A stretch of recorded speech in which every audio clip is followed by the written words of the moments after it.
This is Business Morning. Let's continue the conversation. It's going to be a bit of a tripartite conversation. So let's bring in here in Lagos, the home of Channels Television, Bismarck Rewani, the Chief Executive Officer at Financial Derivatives Company. Good morning.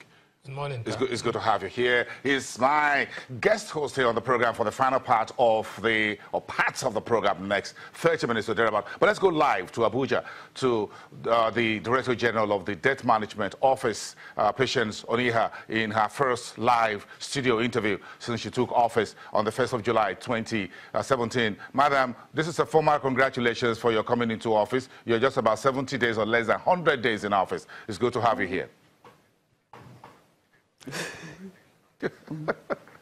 Thank you for having me. Thank you very much. Well, I know this 100 billion naira Sukuk offering is your, may I call it, the first major assignment or offering that you have taken up from the previous administration at the Debt Management Office. Bring us up to speed where we are as far as this bond raising is concerned.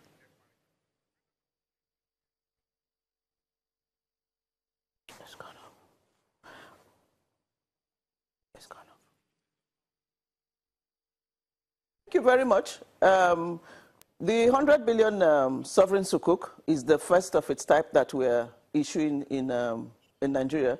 So we've typically borrowed in the domestic market using federal government bonds and Nigeria Treasury bills. What is different this time is that the Sukuk is being raised to finance capital projects. So in terms of status, we have all the approvals. It is part of the borrowing approved in the Appropriation Act 2017.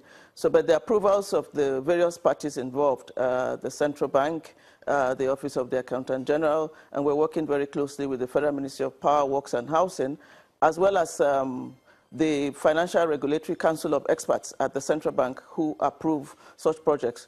Okay, so after all of those approvals, we then launched a roadshow, which took us to about 5 cities, Lagos, Port Harcourt, Kano, Kaduna, and Abuja, of course.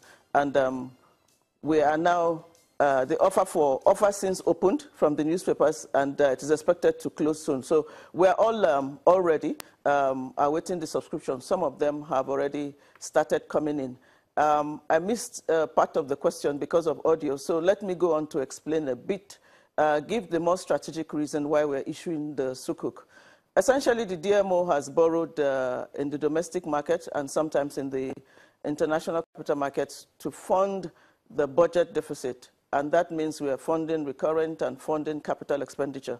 What is unique about the Sukuk by its nature, a non-conventional bond, is it is going into the financing of assets, and in this specific instance, it is roads. We all know that infrastructure is extremely critical for development. We have said one of the reasons why, Nigeria is not an attractive destination for investment or has not realized a significant part of its potentials is because of infrastructure. So what is unique about this is I go straight into the funding of roads, and the roads have already been identified. They are economic roads, which are useful for moving people and goods. The Sukuk has a tenure of 7 years, and the rental income on it is 16.47%. There are also other secondary reasons why we are issuing the Sukuk. So one, it is a way of financing for the government, but primarily this time it is going into the financing of roads.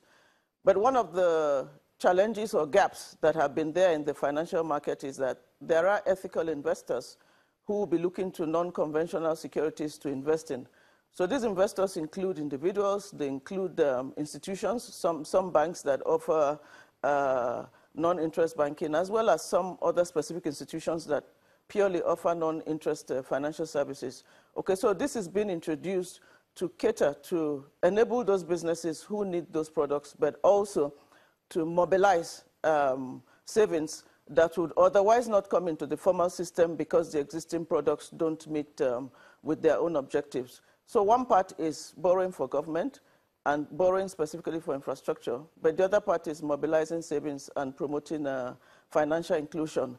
And lastly, really, the Sukuk is also another way for the DMO to help develop that segment of the market. We know there are a few institutions offering those products, but there really isn't a market for non-interest-bearing financial instruments. So the Sukuk is meant to serve as a reference, as a benchmark that will pave the way for an emergence of that market, which will see to further mobilization of savings. Well, thank you very much for putting this Sukuk into context. Of course, it's your job, the Director General, to sell this Sukuk.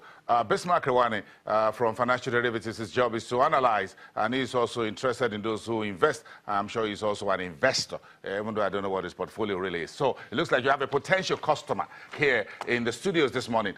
Bismarck Rewani, want to ask you one or two questions very quickly about this Sukuk and whether inflation and interest rate should be a very major concern. Bismarck. Yes, good morning, Pat. First of all, congratulations on your appointment and for the job you're doing. I see that you are pricing this Sukuk on a yield to maturity basis of about 16.45% per annum. At this point in time for 7 years, which is reflective of the market conditions. But we think, and policy-wise and market-wise, we think that those rates of interest are pretty steep at this time. And projecting forward 7 years from today, what do you think, what should be the direction of interest rates in the next few weeks, especially when we do know that the debt service burden of Nigeria is pretty high? What are the policy initiatives that you're going to put in place to actually begin to directionally move these rates downwards so that at least there's some succor for the small and medium-scale enterprise borrowers?